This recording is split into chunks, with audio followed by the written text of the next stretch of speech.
from the Homestead kitchen. It's at night, and that's okay. I was standing here doing a couple things. I'll do a little bit of this on the end of our kombucha video, but this is the second ferment that we're starting. And I have a whole bunch of organic carrots that I've been buying from Sam's Club because they finally have them back. And I'm going to make some ginger carrots because I also got... Abby's hiding from the camera.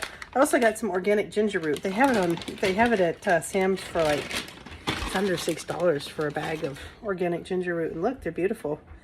No mold or anything like that. There's like a little bit of wrinkly on that, but overall they look great. I actually want to plant these because they're getting some nice sprouts on them.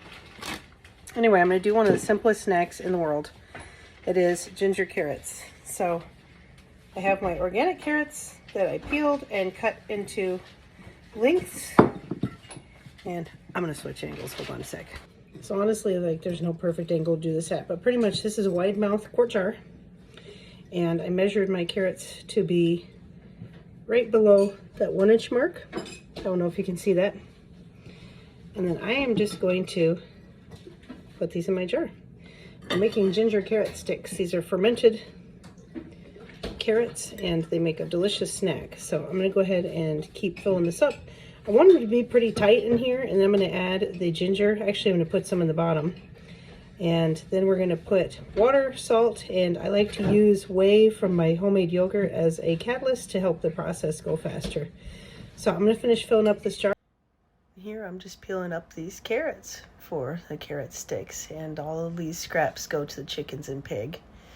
And then, boy, do I wish that I could cut things this fast. Wouldn't that be great? But I'm using that one stick that I had as a guide for a link for the others. It's the same thing I do when I make pickled asparagus or pickles for that matter. I make a guide vegetable or fruit and use that for all the rest. And I want to get this jar pretty good and packed.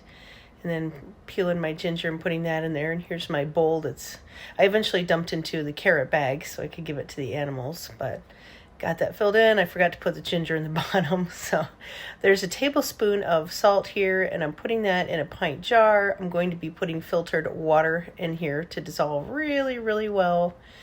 Sometimes I'll just dump the salt straight into the jar. This time I decided to do things a little different. You can see it fills it up just about perfect. And then I remembered, oh yeah, I need to put some whey in there. So I had to dump some of the liquid out. You actually need 1/4 cup. I couldn't remember, so I went back and added more whey later.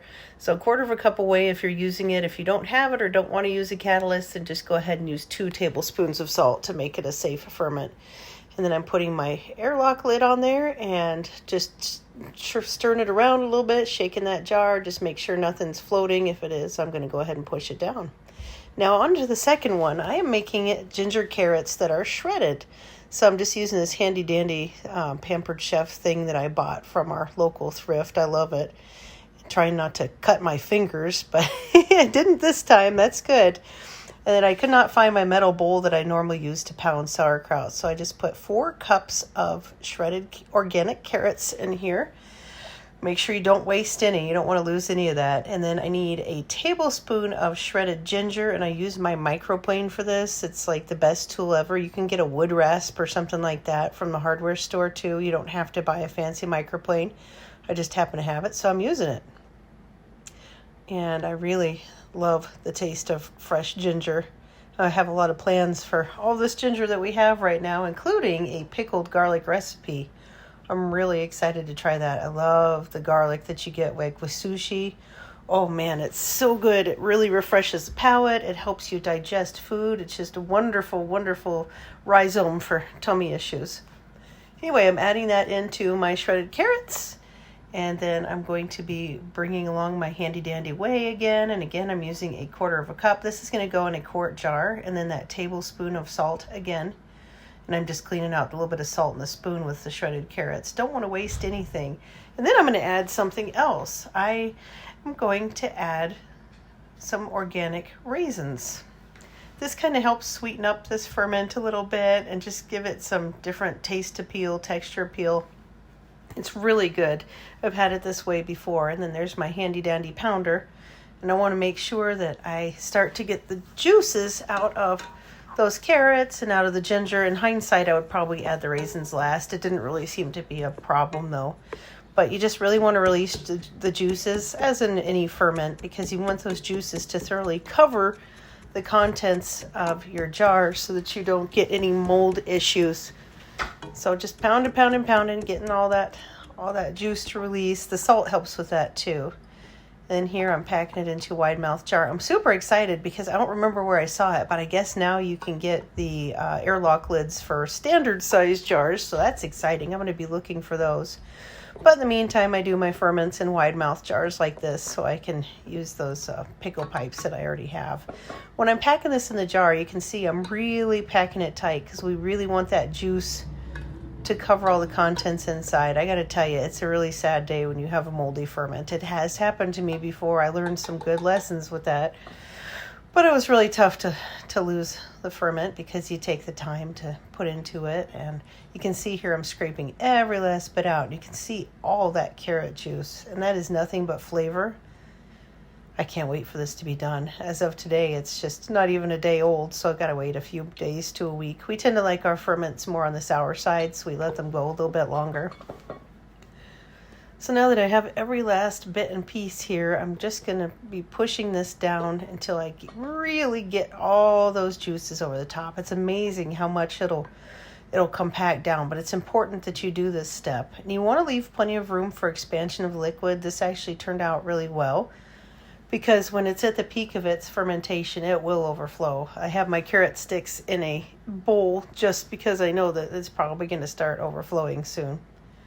But you can just see this is the most important step. Just take your time, use all clean tools, clean hands, and then I'm dropping in my pickle or my weight there.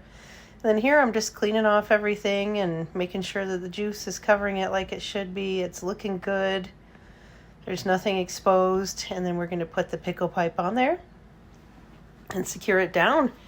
And then now we just wait for the magic to happen, and it will happen. I put these, well, you'll see in a minute, I'll show you, but we wait for the magic to happen on this, and look at that. Isn't that a beautiful sight? This is going to be such a treat when it's done. And then I'm taking it over here to my fermentation station. There you go. That's what I was talking about, the carrot sticks in the bowl. And then I've got some kombucha, second fermenting, and then my regular kombucha. Those took a long time. I'll be finishing up my video on that here. It took a while to revive my kombucha. But anyway, that heat mat helps you keep things warm. So there you have it. It's just that simple to ferment delicious, healthy, probiotic, nutrient-dense food for your family. I really hope you try this. Carrots are relatively inexpensive, and this process does not take very long at all. This probably took me 20 minutes in total because I didn't use my food processor to shred those carrots. But this is amazing. It's delicious, and it's yummy, yummy in your tummy. So do give it a try. Thanks for watching, and I will see you next time here at EggFeathers Homestead. Bye-bye now.